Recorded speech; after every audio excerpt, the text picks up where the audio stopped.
And we are live. Good evening, everybody. Hello, and welcome to Forever Rugby on Forever Sports. After all these months, after many, many months of anticipation, of chat, of some shitty banter, lots of huge calls, huge debates, we are finally here. It is World Cup Eve. Tomorrow we are what? I mean, we are literally 26 hours away, 26 hours and 40 minutes to be very precise, from kickoff of the World Cup. And to speak about the entire World Cup, to get some bold predictions heading into the weekend, I am joined by Catman Chris. I'm joined by Wildman Wes, and really we need to find a catchy nickname for you.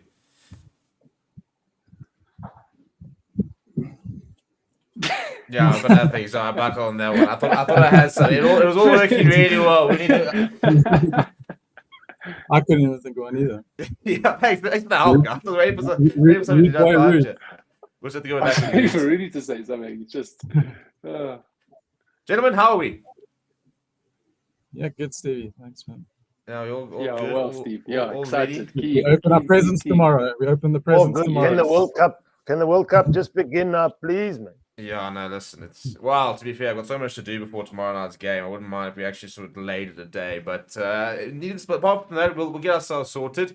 Big game ahead, big weekend ahead. And as Brad he says in the comments, it's time to cook. Chris is going to be cooking up some bets. Finn Russell is hopefully not going to cook this weekend. Mike Liebach's going to cook this weekend, and hopefully we're going to see some.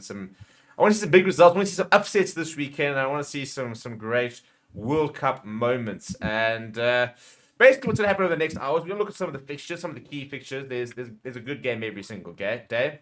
Lots of different action throughout the weekend. We're going to do a couple of quick fire predictions, both for the weekend and maybe sort of the entire World Cup. Might even ask for the guys to give their winners of the entire World Cup. So we'll sort of see how that goes. But yeah, if you are new to the show, welcome. If you are new to the channel, welcome. We have recently gone past 39,000 subscribers. Hopefully going past the 40,000 subscriber mark tomorrow. That is the plan.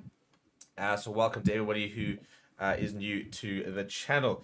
Before we go any further, I'd like to give a big shout out to our sponsors, BOYLESPORTS, and a big shout out to them for helping powering the stream. They are one of the channel partners that we've got. If you do not already, go and get yourself a BOYLESPORTS account. And we are then going to get Chris to give us a couple of bets for the weekend. And we're going to put the money where the mouth is. A pretty good return on investment so far. So hopefully our money man keeps bringing home the bacon. But there's a couple of nice promotions this weekend for BOYLESPORTS. So go get yourself an account. We'll put the link in the description. Well, the link is in the description. We'll put it in the chat as well. So you can get yourself sorted ahead of the weekend and make sure that you are ready to go. Right, Rudy, I'm going to throw this down to you in the Eastern Cape. France versus New Zealand tomorrow. How are we feeling for that game? We've seen the teams. What do you think in terms of the occasion, in terms of the match itself? What are some of your initial thoughts about tomorrow night's opening fixture? So France, to me, had the upper hand being the host nation. But more than that, I think the team is at a point now where they can really back up that not just being the label of the host nation. Now they can actually really challenge. So having that extra support behind them will make a difference. Whether the All Blacks can counter that, I'm not so sure, because they'll be missing a guy like Shannon Frizzell, for example. Obviously, France have a few injuries. But I think it's leaning, my mind and heart and brain is actually leaning towards a France victory. And it's not going to be easy. But I think for the All Blacks, that last game against the Springboks might have unsettled them a little bit, just enough for France to actually push this one through. So I'm going with a France win, which is up Pool A. And obviously for us in Pool B, a quarterfinal potentially should New Zealand lose and we top our group to get to the All Blacks. I know that's a bit preempted, but yeah, tomorrow night, France to win. Wes, agree? Disagree? Yeah, no, I think I'm agreeing with that one there. I think, yeah, France have been, I think, the better informed team. I think, New Zealand have shown some good form over this past year. But if you look at last year, they were not quite the New Zealand team we were used to, but you couldn't ask for much more better of an opening game, could you? You know, the host nation, the champagne rugby of the French that are in form, and then against, you know, arguably, factually, probably the best rugby team in the world. So, I mean, what an opening game that we've got, you know, which is going to be fantastic. But I am concerned about the French injuries. You know, I think there have been some significant injuries, and you know that France team has been in good form with the right combinations, and it's just going to come down to a question of, you know, are there new combinations with the players that they've got in as substitutes going to be just as good? You know, can they pull off that form that the French team are used to? Yeah, I think the injury is obviously a big part. I mean, in terms of the World Cup, no Paul Willemse, no Remain Intermac, two huge losses. For tomorrow specifically, no Surabaya and no Jonathan Dante. Chris, those injuries, how important are not having, I think all for us, but I mean, I think if you look at like a team 1 through to 15, you know, not having your best prop, not having your enforcer, not having your playmaker, not having your inside center are pretty key positions within the actual team itself. How do they cope? Yeah, these injuries in the build-up is really thrown a spanner, hasn't it? Because if they were both at full strengths teams, I had France, and I still have France. Yeah, now we've lost Chris. But against the grain, yeah, I like New Zealand. Am I still there? Yeah, now you're back. Yeah, I just think the team. I think Willemse, by all the guys you mentioned, Dante are huge losses for France. I particularly don't like that Frizzell and Jordy Barrett are out for New Zealand as well. But I just think it's a massive game. I think France can lose this game and still win the World Cup, and that's what I predict. I think they're just going to catch New Zealand at the wrong time here. It's going to be a massive occasion. I'm not going to write off that this occasion gets to the French team and then they build their way into the World Cup. I'm calling a New Zealand 3-point win. New Zealand 3-point win, right? So we've got 2 goals with France, 1 for New Zealand. I still actually can't really call it, to be honest. I sort of flip flop again. I think get off the fence. No, well, so look, I'm supporting France. I'd like to see France win. I think it'll be, you know, I think the occasion deserves a French win. For me, I think a lot of it comes down to the pack battle, and I don't see New Zealand coping with that French pack personally. I think even without a poor the 3 new squads, open sides, don't they? Light back row. But then Willems does that. They got a light lock pair, and you would think for France. So do you think that offsets it? So that's why I see an equal battle potentially. Yeah, see, the problem is I think a lot of it comes down to the New Zealand locks. I think if those two can get a bit of ascendancy, a bit of physicality, I think that'll go a long way. Obviously, RASSIE Sevilla as well. I think RASSIE Sevilla was doing for Gregory Alger. I don't see much in between them. But I think when Francois Kroos, Charles Olivan, and Gregory Alger when they're all on song as a trio, I don't see too many better trios for them in the world. I do think they're going to miss Paul Willemse. I think they are going to miss that sort of physicality. I think Surabaya as well is a huge miss. Because I think scrum-wise, I think Ethan de Groot holds his own. I'm not convinced that Nepalua Lala is going to be able to cope. Would have been able to cope with Surabaya, so I think maybe that's even things up. But yeah, I mean, I try to like sort of look at it as 1-1-1-1-1 type situation, and I still think the French pack is better. I'll tell you where I do think France are a lot better than New Zealand. I think that the bench coming off is a lot stronger. There's some big boys coming off the bench for France, and I think we saw 2 weeks ago that if you can start to bully New Zealand and be able to bring on a couple of big boys, then you can put them off. But yeah, I'm very keen to see Mathieu Jalibert. Let's talk about him a little bit. Remain Intermac is obviously world class. We all know, arguably one of the best, if not the best player from the world rugby at the moment. Getting that injury, now Mathieu Jalibert has not played a lot of rugby over the last two years for France. He all of a sudden, from going sort of second fiddle, you know, the other option, it's a bit like Manibak, all of a sudden now you're thrust into holding the nation's hopes on his shoulders. He's a good player. He has kind of fallen out of favour a little bit, and maybe being a victim of purely just not being Remain Intermac. But how do you think he's feeling, and how much rests on him tomorrow night? Yeah, no, I mean, it's such a tough position. And as you were saying things there, I just thought, it must be like similar to Marnie's case, you know, not necessarily being the choice fly half. I mean, okay, Marnie, I don't even think was sort of second, choice where he just sort of rose up quite quickly because he had to out of necessity. But, you know, this is what the World Cups are for, you know, the sort of make or break moments, the sink or swim. I think, as a non-French French fan, talking about like I'm obviously sort of Springbok supporter.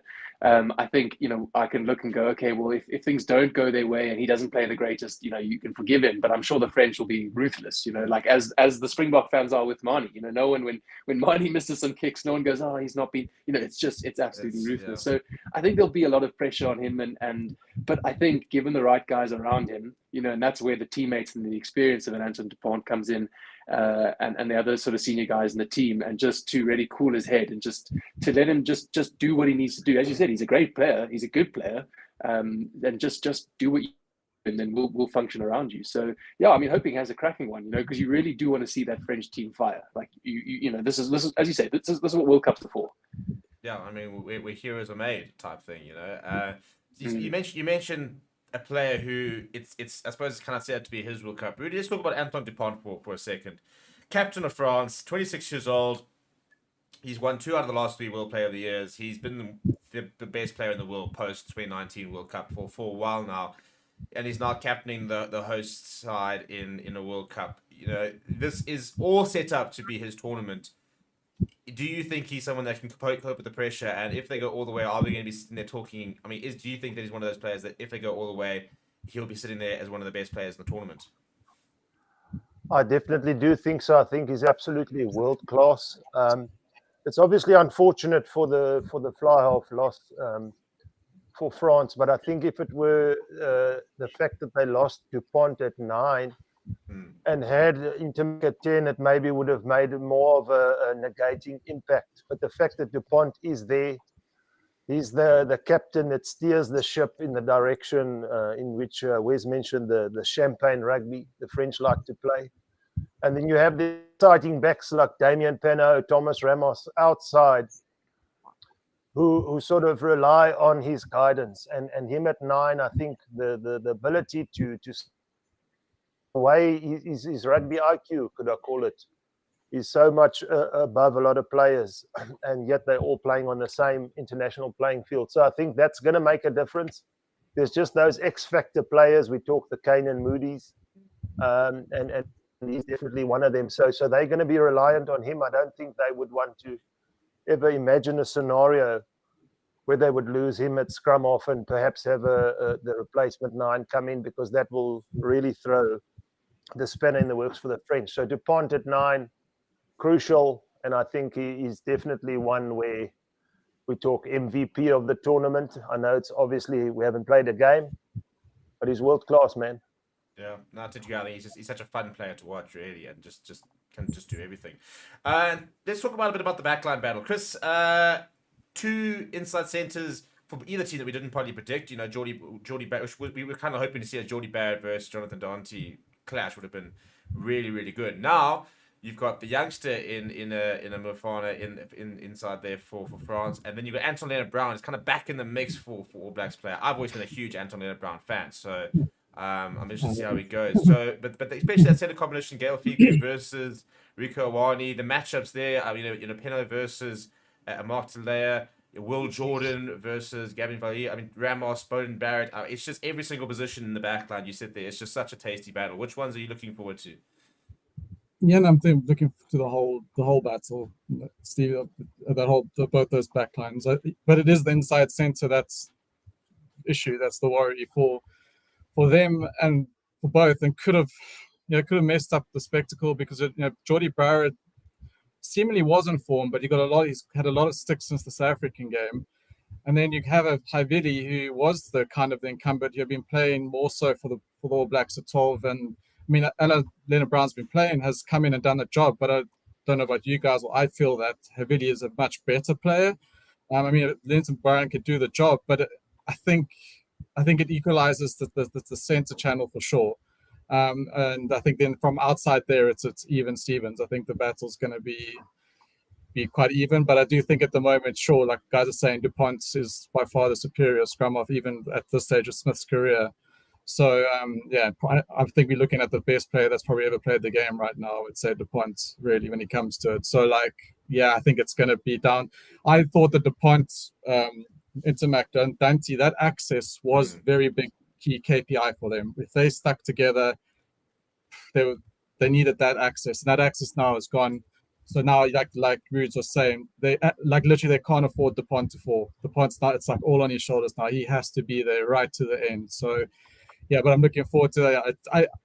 I'm a little bit. It's a little bit of a downer for me that those two centers, Dante and Barrett, are out, because I thought going full-fledged, fully fit would have been better. I just worry there could be a little bit slower, maybe mistakes than I must send them mistakes, but they're not the same players, so it's going to look a little bit different. Yeah, I mean, I think I agree. I think those two players, I mean, physically as well, two massive players, you know, running that inside center channel, both very good skill sets, very good all-around players. So I do think the game is poor to not have them tomorrow. So in terms of the comments, get your comments and questions in, by the way, throughout the show. And so I see that in the chat we have got Kappa675, got Grant Swartz saying that Gio delaying the World Cup is madness. Yeah, I apologize, I'm just not very organized. Lou Vandenberg saying, hi guys, ready for the World Cup to start, go Boca. Dylan saying, All Blacks will take it. The unsettlement will be just enough to get their butts to gear. Joe says, All Blacks lose first game, then win the Rugby World Cup. Grant says, I'd rather the Box face the French in the quarterfinal. They get stronger the longer they stay in the comp. JJ saying, also went New Zealand by 3. Evan saying, with injuries and disruption, France to lose. But out of nowhere, New Zealand try. New Zealand by 3 to 5 points. Matthew Dixon saying, I think we could end up with New Zealand versus France or a Box versus Ireland final. Joe Peter saying New Zealand have 3. Blind Wonder saying New Zealand after they lost to us, they will perform. So New Zealand by 12. So quite a lot of different predictions there. Yeah. I honestly believe that the emotion can get to France tomorrow. I genuinely believe that. I think they could oversight themselves up tomorrow. So it's a blessing and a curse, eh? The whole home ground, Stade de France, they might not. You know, like Springboks in '95, and there might be other examples. They might not, but I am France. They are a side that's proven that could happen. So, and New Zealand, I think New Zealand are going to be really focused. So, yeah, I think that's what. Also, I hope not. I hope they come out, but I'm worried that France come out flat. Just from my side, just coming back to the center pairings, be interesting to see for the All Blacks what sort of game plan they implement. Should they be put under a lot of pressure, especially in the first half with Anton Leonard-Brown? What do they do to relieve that pressure off 10? Because they normally, like Chris mentioned, Havili is a better player in being more versatile. He can clear for touch better. So what do that sort of how that will play out will be interesting. Yeah, there's so many intricacies, I think, to this particular match.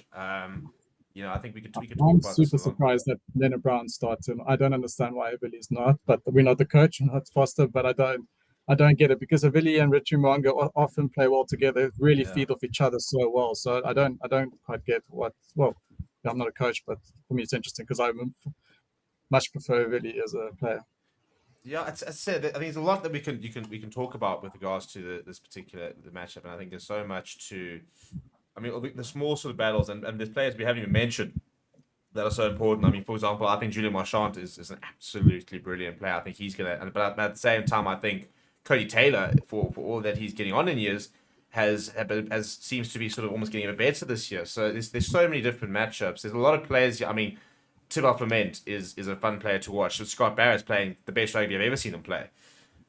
So there's a lot of different matchups, and we can talk about that a lot. But we do have a lot of different rugby to get through for this weekend. So I want to shift our focus a little bit to the box and talk about that, and then we'll sort of talk about some of the other fixtures. And I want to talk about the title of the show, which is RASSIE up to his usual mind game. So in case you haven't seen it, RASSIE Rasmus has pulled a RASSIE Rasmus. First of all, the box had to seek special permission yesterday, by the way, to announce our team early. Only team to have done that. And then RASSIE Rasmus has a Twitter account, or X, or whatever it is, where he has 136,000 followers.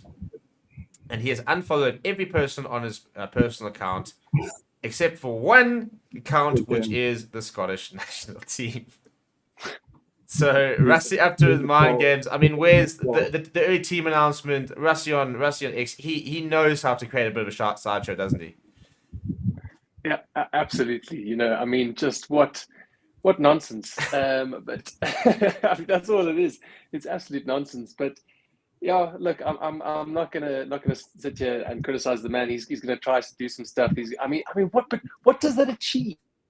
gain. Do you know what kills me except- is I can just see him sitting he's at the team lunch, he's sitting on the phone, and you can just see him sitting there unfollowing everybody and going, yeah.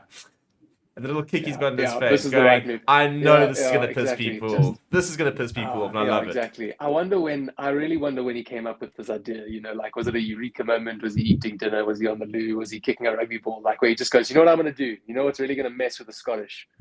I'm going to unfollow everyone except it. It's like such a weird thing, but I mean, let's see. Well, the main thing loves is to it live gets on people the- talking, doesn't it? Well, that's it, So I think there's a bit of mind games and stuff like that. There's also a story that I spoke about on my daily news show that apparently a top tier one, a leading, I think is the word the Telegraph used, a leading tier 1 nation has approached World Rugby to find out what the consequence would be if another team is caught spying on some of the teams with. So already a couple of early accusations, a bit of spying going on. So there's quite a lot of controversy, and the tournament hasn't even started yet. So there's a lot of already a bit of controversy floating around. But let's talk a little bit about the Springboks side that was named. Now, in terms of injuries, an available selection were apparently Jean Klein as well as Caden Moody. I'm trying to decide if they would have been involved. I think Caden Moody could very well have started on the wing ahead of Orense, and I think that Jean Klein could very well have been on the bench. We could have gone with 2 locks and one flank. But Rude's an interesting side. I think Jasper Wiese starting, for example, is quite interesting. Damien Willems starting is quite interesting. What are some of your thoughts on the side that was named yesterday? It's an exciting team. Obviously, they're making a statement that they definitely want to go out and demolish the Scots, which we're going to do. And we can invite all the Scottish people to come and spy in our training. They're not going to figure anything out because we're just going to overpower them. With guys like Eben Etzebeth, obviously in the forwards, Dwayne Vermeulen coming off the bench. I think the balance is right. I think it's time. We've been speaking about it, to back Mani Lebok with his exciting play.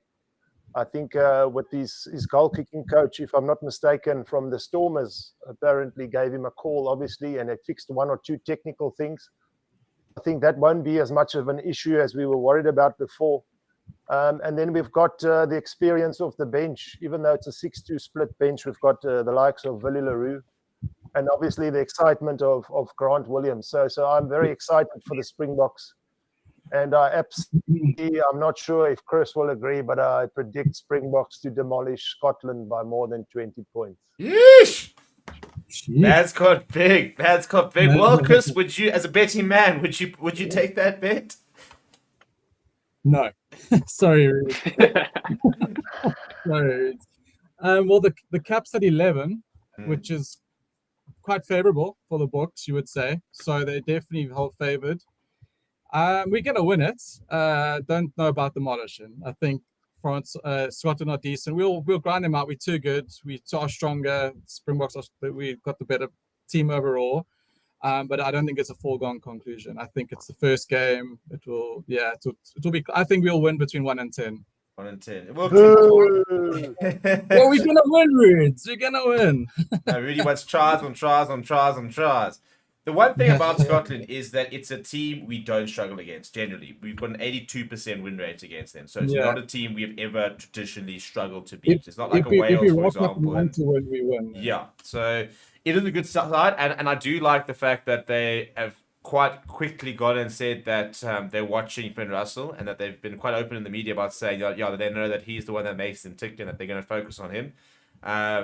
Not that I think Finn Russell will care, but I think Scotland will be as a team, I think will be quite conscious of the fact that they know how much they rely on a Finn Russell as well.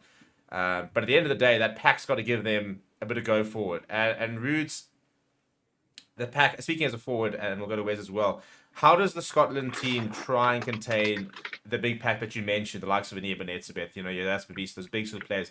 How does Scotland try? Can you try and match them up front? Do we have to do that? Do they try and move our pack around a bit and try to tie them out? What is their best chance of neutralizing our pack?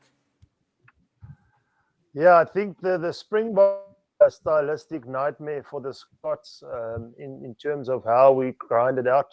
If you look at the quality on the bench, as I mentioned, we're not going to particularly, obviously, we have added the new dimension to our play where we can play off Mani, and he's got all these exciting plays and we're scoring tries. But I think in terms of coming back to the basics, first game at the World Cup, I think we want to grind it out. For Scotland, the only option they really have is to get the pack moving. But in order for them to do that, they got to rely on efficiency. So the technical, maybe they have an ascendancy in that sense over the box slightly, if you want to imagine it as a Scots fan. But then if that's all they're relying on, then they got to be 100% accurate, where we can go back, we slow it down, we get back to basics. So for them, a stylistic nightmare, and that's why I say the demolish. And let's face it, they wear dresses, blow bugles, and eat Cadbury's lunch bars. We can't be having a serious conversation about drink iron brew. beating Scotland by 6 points, 7 points. Right, so Reed's got big. Reed's written to Scotland. He's saying, no, I'm not having this. I'm not having this. Wes, do Scotland deserve more respect maybe from Reeds, or do you think as well we've got that, you know, we can go and bully them, and if we get under their skins, you know, it could be not a comfortable victory. Could it be pretty straightforward in the end if we can pitch up? Right. Well, it's the Rugby World Cup, so there's no such thing as comfortable or straightforward. Yeah. Those two words are out of the dictionary, boys, for the next month and a bit. So I do think we make the final, in which case easy. 35 seconds against the All Blacks. We walk it. We bring back the way bailers, and we go on trophy tour. 100%. Book the tickets now. No, so I think it's the two teams that show up on the day. We've got the teams on paper. It's about that attitude. I think we showed up to Twickenham with the right attitude against the All Blacks. Do we show up with the right attitude against Scotland? I do think, you know, if the Scots want to try and compete with the Springbok forwards, they're gonna lose if they try and meet us up front. So you've got to be really smart about where they're playing and how they're playing. So as Ruud said, to get them running backwards and forth and kicking the ball back over their heads and making those big boys truck up and down the field. As well as looking at rucks, and maybe, you know, you don't compete at the first 5, 6, 7, 10 rucks, and you just let the box have it, and then when potentially the box maybe don't throw men into the rucks, then you can't throw a big one. So that's a lot. It's not an easy thing to do, especially when, you know, you are also playing an 80-minute rugby game against the Springboks, and your mental energy is perhaps draining a bit. So I don't think they can match us up front. I think it's going to have to be very tactical and smart, their play and identifying it. But look, they are professional. They've been in good form. I think they're probably the highest they've ever been rated. Is that correct? Have I just made that up? But so you know, yes, we've got that 82% win record, but there's still that other percentage that the Scots have beaten us, you know. So I think we do need to give them the respect, but let's show up and do our thing. Chris Shark said that this was our most important game. He said very early, he said, this is our game. This is our group game that we are targeting. How and why is it so important we win on Sunday? Well, because I guess it gives us a free pass against Ireland, right? Should, in theory. In theory, yeah. So that makes full sense. But I think Scotland feel the same way. So I think they come in there with nothing to lose as well. But so we are the better side. If we are a little bit lower than what we should be, we are going to be in for a game. I'm not saying we'll lose, but we'll be in for one. But I like that. That's the focus. I agree. We need to get this one in the bag and march forward, get to Ireland and see what happens. Yeah, no, I think the point you make about them thinking the same thing is probably quite an important one as well. You know, they've also got to play Ireland, for example, and if they beat us, they'll sit there thinking we've got a real good chance of qualifying. And you know, so it's, I mean, again, we all know that we're in the toughest group. This is the toughest group. We all know that. You know, this is the toughest group to get out of. Ireland probably have the hardest run of it if you look at them, because I think they've got a bye next weekend. They play Romania, and then they're playing like Tonga, South Africa, Scotland, bang, bang, bang, straight into the quarter. So they've got a horrible run. So it is interesting how even within the group of death, in inverted commas, there are easier and tougher runs and stuff like that. You know, ours works out quite nicely if we win on Sunday, because we then play Romania next weekend where we can rotate. You can go full strength against Ireland. If you beat Ireland, you've got 3 wins in the bag. You've qualified. You don't have to stress. You can rotate against Tonga. And we then also have, or you can actually play a full strength side against Tonga, still have another week off because we don't play in the final group games. And then we're into the quarterfinals. So we do have quite a nice draw with regards to being able to shuffle our team around a little bit to keep everybody fresh. But the results obviously sort of dictate that. I want to talk about Damian Willemse, because we, as a panel, have pretty much agreed over the last 2 months that he's arguably the most important, that Villaroo is arguably the most important player in the back line, and yet is not starting tomorrow, on this weekend, which is quite a surprise. Is that the Marnie Liebach effect? Yeah, I mean, we spoke about last week in the fan forum. We spoke about combinations, and how potentially we move away from the mindset of picking your best 15 players, but rather your best, set of combinations for the team. And potentially, I think we've seen Willemse play really well with Marnie, and I think there's something quite exciting there. We know he's more likely to run it back as opposed to kick it. That's what Billy likes to do. Just different styles.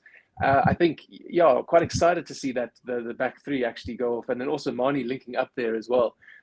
So, I mean, I think, Willemse, he's caught a lot of stick, and I think he's been a bit lost, and he's been put in different positions and not really found his feet. But I think, he is vital to our strategy of being able to do a 6-2 and a 7-1, having him be able to play in those positions. So I think we need him feeling good. We need him feeling safe, secure, on form, and hopefully he can get out and have a great game against Scotland and take that momentum into the rest of the World Cup. Yeah, look, I do think that, especially after this World Cup, I think the Bach mission needs to be how to unlock Damian Willemse in the years to come. I think we all saw at school level and a youngster, he is one of the most talented players this country has produced in terms of raw talent. We're dealing with what Husson looked like, and certain players who've just come through and looked so good and so ready to have all the tricks in the bag. Yeah, Chris?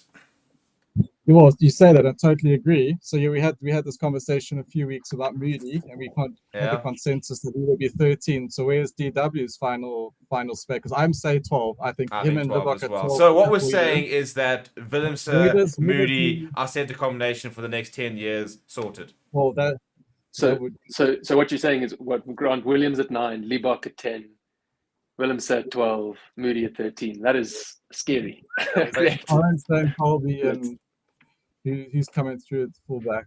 Will he still go another 4 years? Yeah, come on, Billy. Come on, the Billy. Definitely. He's got to try to get to 100 tests. He's sitting on like 88 tests, so he's got to try and find 12 tests to get to 100.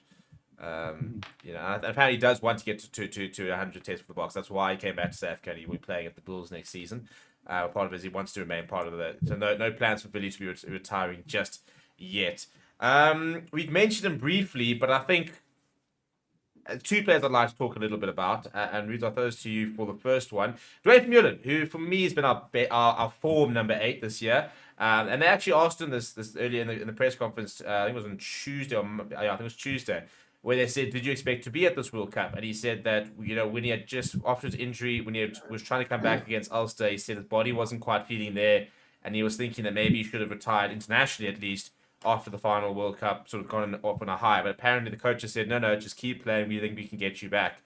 This year he's looked seriously back. He's looked back with a bit of a vengeance. Jasper Wiese, who's had a great season in Europe, hasn't maybe been able to translate that just yet. But were you surprised to see Dwayne on the bench? And how effective do you think he can be as an impact player? And I suppose if you've got a Malcolm Mark, Stephen Kitshoff coming off, how important is having a Dwayne Vermeulen and having that breakdown threat, for example, in that sort of last 20 to 30 minutes?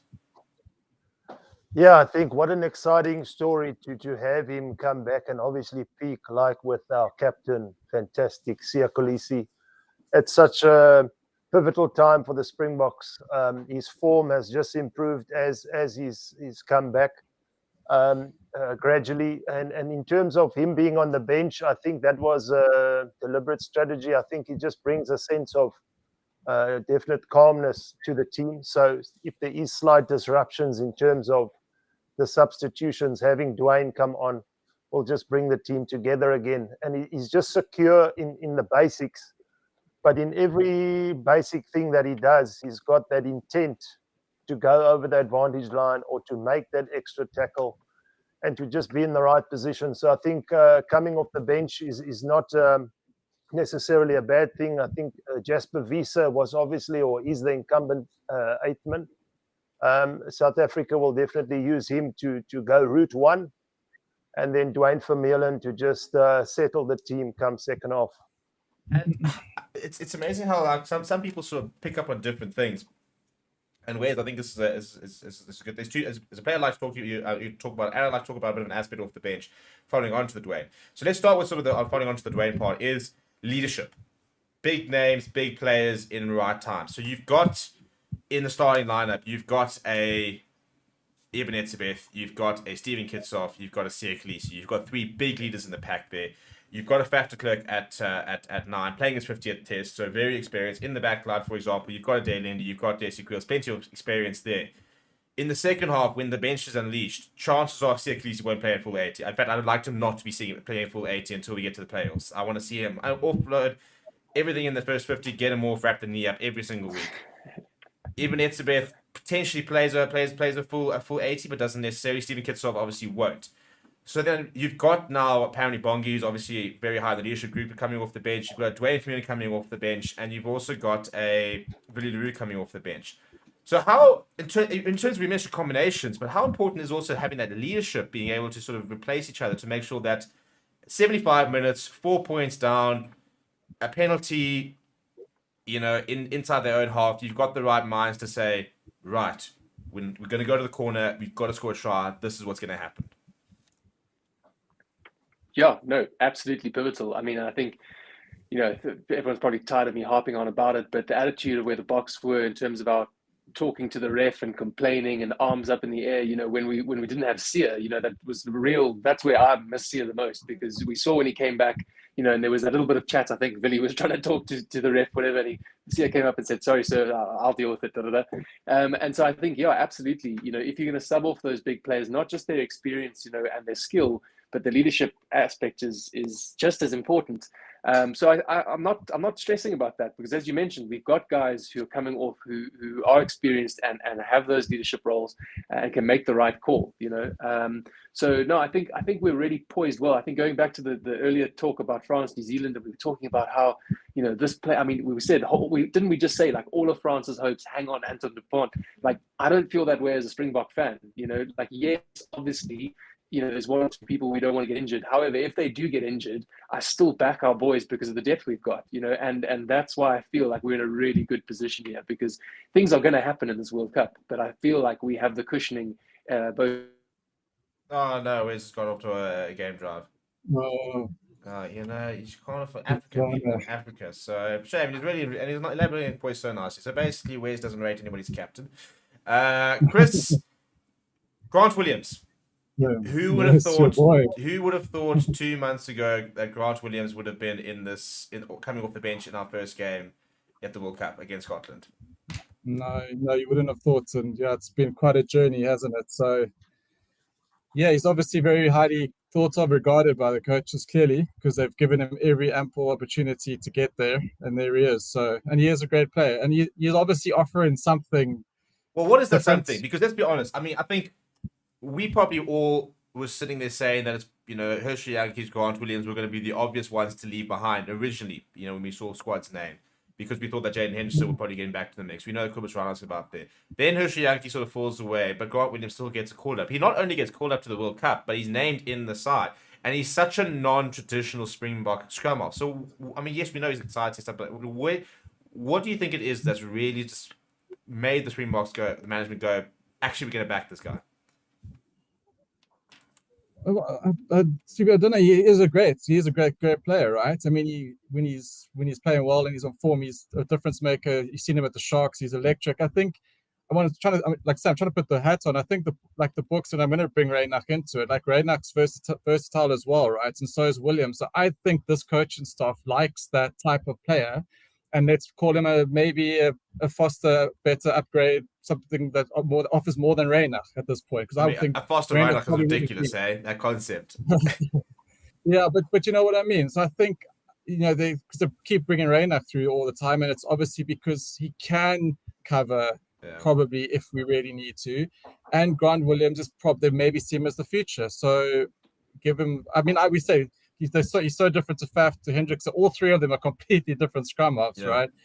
So interesting. Every Bok team we see one or two names a little bit out of position, right? This is not, so it's not unsurprising, and I think this is just how we roll.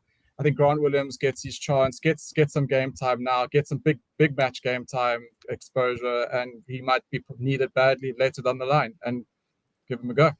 Yeah, no, I like it. Chris, before we move on, because we're gonna talk a bit about some big games this weekend: England, Argentina, Georgia taking on the underdogs Australia, and a couple of other sort of matches throughout the weekend. But before we do that, Chris, you're gonna make us some money this weekend. The official Boyle Sports betting segment brought to you by Boyle Sports. Chris, what have you got for us for the weekend? Yeah, well, we could just recap. Last week I gave those 2 leans, which I now totally regret. I wish we had put should it have on had the record. I should have had the record. So just backed myself, right, and gone for it. Hey, look, they still won. They're still winners. We're still winning. If anyone did use them, I had some money on them, so I was okay. But yeah, they came through, but it doesn't add to our record. As you can see, the overall record is the same. Well, the return on base was 52%. Their CV was 62. Last week was a mistake. I hadn't updated it properly. So it's 52, which is still fine, still good. This week I've gone for second half high scoring markets again. I've used this market before with what's available on Boyles at the moment, going onto Showtime. I just think, I think the first half could be full of emotion, flat, maybe a few mistakes, and the game just gradually gets better as it goes on. So I quite like that there'll be more points scored in the second half there. And I'm going for the Georgians against Australia, plus 21 points. I think that's a juicy handicap. I think the Georgians are not bad at all. I think Australia, we all know what Australia are like. I think the Georgians are going to be so fired up. And if they're fired up and good enough, they can take Australia a long way in this game, take them really close. So 21 points is far too much for me. I think it should be around 15 at least. So I like the 21.5. So we'll go. Oh, I didn't put the units play there. Sorry, it's 1.5. 1.5 on each of them. Yeah, let's go 1.5. Okay, 1.5 on each of them. All right, cool. And then obviously, Chris will hopefully be live for the official betting show tomorrow. But as always, follow on X, the Crow Tips, for a couple of punts over the weekend. I'll be posting much more on Twitter now for the World Cup. I love the World Cup. I already got a few cooking in the background, which I'll post soon. All right, cool. Well, we're looking forward to that. So, yeah, if you haven't already, make sure you go and get yourself a Boyle Sports account so that you can get yourself this vet, put it in there. I'm actually busy currently locking them in as we speak because I just blindly follow Chris basically. It's the I just back you at the end of the day. I've got my eye on the house that I want. I've got the eye on the car I want, and I'm backing you to get me there eventually. So love your work there, Chris, and hopefully it won't. We're not still having this conversation 10 years time without me in my house and without me in my car. Perhaps there are some other games obviously this weekend, plenty of them. Rudy, let's talk a little bit about England and Argentina. That's a pretty big game. It's the game of Saturday. When last, if ever, do we think we have ever seen Argentina going into a World Cup clash against England as the favourites? I actually can't remember. I don't think they've carried the favourites tags at all at any World Cup. But I think for this one against England, the tables have turned. I think England are in a dire place. They didn't have a great warm-up set of matches. They barely scraped through Wales, and they looked rather average. And I think the new coach has maybe got a bunch of players with the same old ideas that they're just bouncing off the walls. But for Argentina, I think they've had a hit out against South Africa, Australia, and New Zealand this year. They bring a different intensity that I'm not sure England are going to match. I mean, if England are losing at home to Fiji, albeit a warm-up game, I think Argentina are looking at that, and their emotion and their belief will be skyrocketing. And Pablo Matera, Thomas Lavanini, and those will definitely back themselves against England. So I back Argentina actually to definitely win that group based on that game. Chris, I mean, what is it? I mean, we've talked about how bad England have been, and we just can't see how they come out of it. Do you give them much of a chance, or do you think Argentina's side are actually so settled and look so disciplined under Sheikha that they just, it's about them going out, sticking to their guns, and they get through the game relatively comfortably? No, I don't think it is that straightforward. I know everyone's all over the RGs, which is probably so. I mean, like you don't want to be back in England. No one don't feel comfortable back in England. But I don't think it's that straightforward. I think because England still have the players. Actually, when I was there, the first 15 minutes they were actually fine until the rain came. They were totally dominating Fiji. I think they're not far away, but I'm not going to put my neck out and say Argentina definitely win this, because I see why people back in RG, but Argentina haven't been blowing the world away either in the last couple of years. So I'm not. I mean, on the right side of the draw to make a run. I'm on the fence with this game. I think Argentina will win, but don't be surprised if England do win. And I think there's a lot of upset people, because I think most people are going. I mean, I'm supporting RG, but don't be surprised if England do pick themselves up and wins this game. Okay, well there we go. Yeah, I think it's an interesting shot. I personally I like the look of Argentina. I really think that if they can live up to if they can play to their ability, I think that they get through that game. Some other games that to look forward to are Italy versus Namibia, which I think Wes is on duty for. Ireland versus Romania, and if you guys have seen the Ireland team, I feel not a good time to be a Romanian fan. Ireland have gone basically full strength, and a pretty powerful bench as well. Australia versus Georgia. I think that's going to be a closer game than some people think. I think Georgia have got a team and they're nice and physical, so I think they can have a go. Looking forward to seeing this Chile side, because I'm actually going to be watching them next week Saturday, so we're going to have to scope them out and see what they do against Japan. And then Wales versus Fiji should be quite a cool game. Chris, I mean, Fiji are, in inverted commas, I mean, they go into the tournament as the highest ranked team in their group that has Australia and Wales. Do we buy into the Fijian hype, or do you think it's misplaced? Well, I think losing Mance, as a Caleb Mance, the playoff is massive. Yeah. I think he's the type of player that they needed for the type of game plan that they've been playing. I think it's I think we spoke about Fiji a while ago, and I always said it's just the backbone of Fiji. Like, they can run maybe for 60 minutes and then they fall off a cliff. But I saw Fiji side grow into a game against England and be quite disciplined, or quite physical. So I think they're going to give Wales a really, really tough scare. I think there's some people still feeling that Wales are going to come through. But another one, as I said, another very close one. I really want Fiji to win. Well, I mean, but I think they have recent results. I think the fly half is a big shot. I think recent results would put Wales in the favourites tag. The loss of the fly half is a big one. But let's talk a little bit about Wales. Now that you're back, welcome back, by the way. Thank you, boys. Thank you. What it was, guys, it was that new AI tech. It obviously picked up. A little bit of sound, and World Rugby say no. Silenced me there. Just a little free speech for you. No, I'm kidding. Yeah. So no, go see. But where's Wales? It's such a. I mean, I'm a big Wales fan. I like the team. I like a lot of their players, and I think that in the past they've had some nice. Yeah. They've had some. It's an easy team to get behind. What do we expect from them? Because I literally do not know if this is going to be a Welsh side that could. I feel like they could rock up. They could top their group, and they could even shock a few teams. They could also rock up, be pretty dreadful, and crash out pretty quickly. What do we expect from this Wales team? Yeah, no, I mean, I'm there with you, Steve. Unfortunately, just it could be either two extremes. You know, as you said, like, I really enjoy watching the Welsh play. They're such a proud nation, and they love their rugby. And I mean, if we think about it, 2019 they finished 4th overall. You know, they were the 4th best team, you know, in that tournament. And so we know it's been 4 years, and then they're not quite the team that was there. But as you said, I think there's no expectations, and that can be dangerous. You know, sometimes teams can go in and write other teams off. But I think they will have a tough time against Fiji if Fiji play the rugby we've seen them been playing recently. And as you guys said, with the fly half out, it's a big loss. But I do hope the Welsh do well. You know, I think they're, as I said, proud, passionate side who love their rugby, and it's not great that they aren't just finding that gear. Right, boys, it's time to put your figurative money where your mouth is, because I'm going to look at the odds now, the odds on winners for the tournament, as well as the pools, and we're looking at there's a couple of this. So there's lots of markets, by the way. This is on BOYLESPORTS. So in fact, I'm actually going to set up my screen so we can actually share. We can actually have a look at this, because I want people to start saying.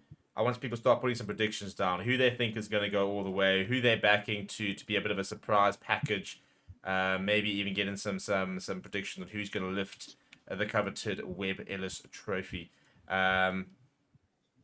So I'm going to just push it on the screen in just a second. And Making us sweat. yeah, no, well, you big start calls. start panicking now, dude. Start I haven't even panicking now. kicked off. Right. Oh, panic has begun. So these are the markets for the outright winners. So we have got New Zealand at 4.2. They are the bookies' favourites to win the World Cup, which is already an interesting shot. France at 4.35, South Africa at 4.5, Ireland at 6.2. So those are obviously the top four. Is that disrespectful to Ireland? Am I the only one that thinks it's pretty disrespectful to Ireland? No, Yeah. I totally agree. Yeah, That's no, I'm they with should you. be in there with the same odds as France and South Africa. I think To it's be New Zealand fair, that should be 6. New Zealand should be at 6, and Ireland should be up there where New Zealand is. They should Okay. swap those two around. Roots? My To be opinion. fair, though, Chris, Ireland don't really have much of a World Cup history further than the quarterfinal, so maybe that's also playing a slight factor, yeah? I agree, and Yeah. that's something to say. But this Ireland team has proven what they're a proven bunch. Have we forgotten they just won the Grand Slam? They've just beaten This Ireland team lost to Japan in 2019. Reeds came to fight today. I love it. Yeah, look, that is the big thing, and even the bookies are definitely. That's obviously something that even the bookies are saying is that they're saying that Ireland don't World Cup well. It's like the Proteas. The Proteas can go in playing the best cricket of their life. They're never going to be the favourites going into a World Cup because there is that mental thing. But I suppose, it's you've never won until you've won it type thing. So there's always going to be that one generation which breaks the duck. So. Yeah, I'll be interested to see if this is the one. After that, it's Australia at 14.5, England at 17.5, Argentina at 27, Scotland at 44, Wales at 45, and there's three teams who have absolutely apparently been completely written off. They are Uruguay, Romania, and Namibia, and they're all sitting at 3,001. So Blasphemy! Come on, surely we put a rand on there on each. yeah, I think I might put it around. I think I might put in a rand on everyone below. Like Scotland, actually, or Wales. Japan's at 401, Italy's at 526. I want to put it around on all of these. What have we got to lose here? I think that's going to be my play for the Your rand. That's what you have to lose. Your rand. A That's pure one rand. hard run. Pure rand. By the time we Or get there, bricks. Can we put some bricks on there? Well- Can we submit bricks to Boyle Sports? Do Yeah, they accept bricks yet? Or yeah, or just some electricity, just buy some electricity or something, dude. But in terms of the pool winners, South Africa is the favourites to top pool B, New Zealand the favourites to top pool A, and Australia to top pool C. I might have a cheeky punt on Fiji there. England to top pool D over Argentina, but very, very close. First time winner, they reckon there is a 1.7 chance it will not be a first time winner. And this is interesting. A Six Nations team to win the World Cup. 1.8 saying no. So the bookies backing it to be a southern hemisphere side. So pretty much putting all their eggs in the South African and New Zealand basket, really. Yeah, that's a good point, actually. What do we think? Do we think southern hemisphere, northern hemisphere? Where are we going with this? I think you've got to look at like Northern Hemisphere. For me personally, seems to be, but if you look at the number of teams in form, right? At Southern Hemisphere at the moment, yeah, South Africa, New Zealand, That's top it, form. Northern Hemisphere, yeah, exactly. In Northern Hemisphere, you've got your Ireland, your France. I mean, like that might be it as well. As we said, the Welsh team might be a bit of a surprise. Who knows? Biggest surprise would be England getting their shit together. Maybe this has been the ultimate mind game. Maybe Steve Borthwick's plan has been like, guys, listen, we're going to be absolute dog shit, and then we're going to kick it into gear. Yeah, fair enough. So there's markets for absolutely everything over there in Boyles. There's markets for when every single team will bow out, a rugby championship team to win the World Cup, an all Northern Hemisphere final. There's every market you could possibly think about. The top try scorer, by the way, this is what I want you to find out. I want you guys to try and name the top 5 candidates for the top try scorer. There are 2 of them, 3 of them. This is wild, by the way. 3 of them are from the same nation in the top 5. Give me somebody. Aronsa.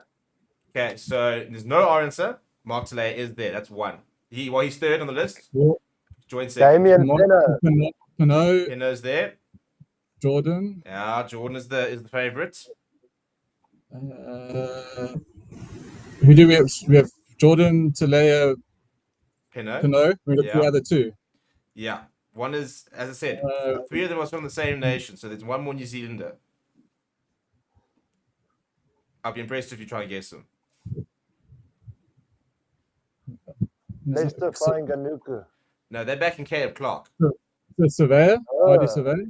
Caleb Clark. That's a huge shot for me. Caleb Clark. Wouldn't have guessed that one. And then, come on, people, who is the 5th person in this thing? Come on, guys. Mapimpi. No, man. Oh, fuck, Steve. Come on. Cheslin Colby. Thank you. Someone's on the Cheslin train. Cheslin Colby at 23 to be the top try scorer. Mapimpi's actually not far below. He has come in the top 9, as does Duan van der Merwe, Lester Panganuka, and James Lowe. So they're very much sort of backing all the New Zealanders. To be fair, Kurt Lawrence is up there with the try scoring record like that. Why not?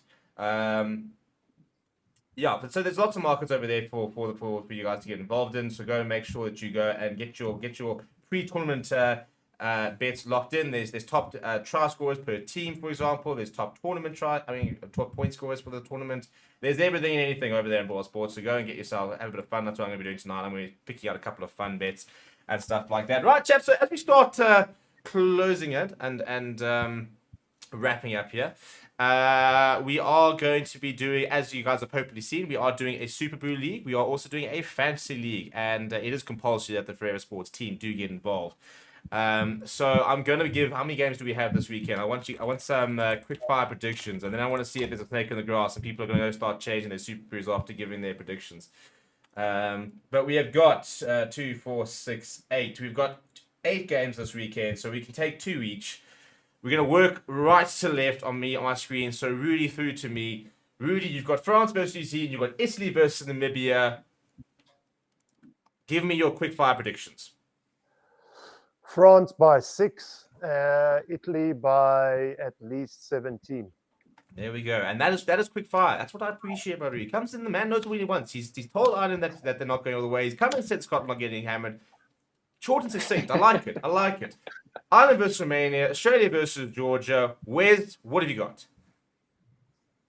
Right. Well, I've got Romania to win by So Ireland to win by at least 20. At least 20. Okay. I think Ireland by at least 20, and then I think you've got Australia by 7. By 7. I do think I agree with you. I think it's gonna be a bit closer. I think Georgia got a pack. I think Aussies have struggled to find form. If they do find form, it could be a big scoring game.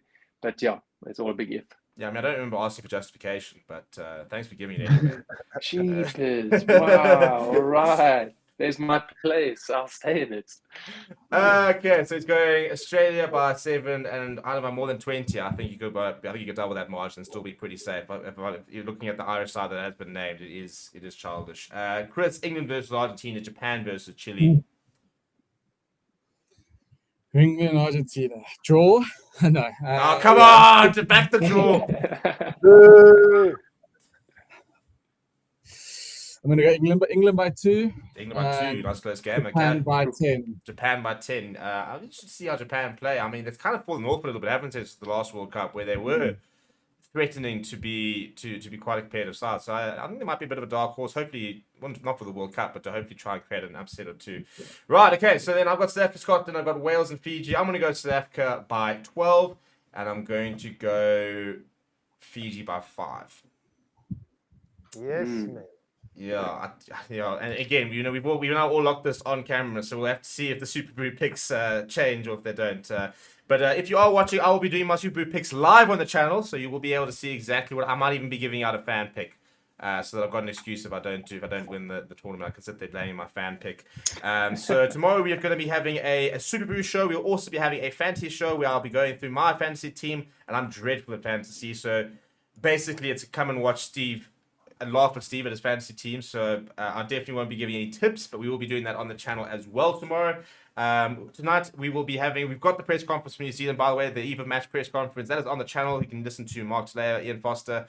We will have more press conference on the channel tomorrow. We're also going to be having a World Rankings video coming up. By the way, gentlemen, this time next week, South Africa could be ranked number 1.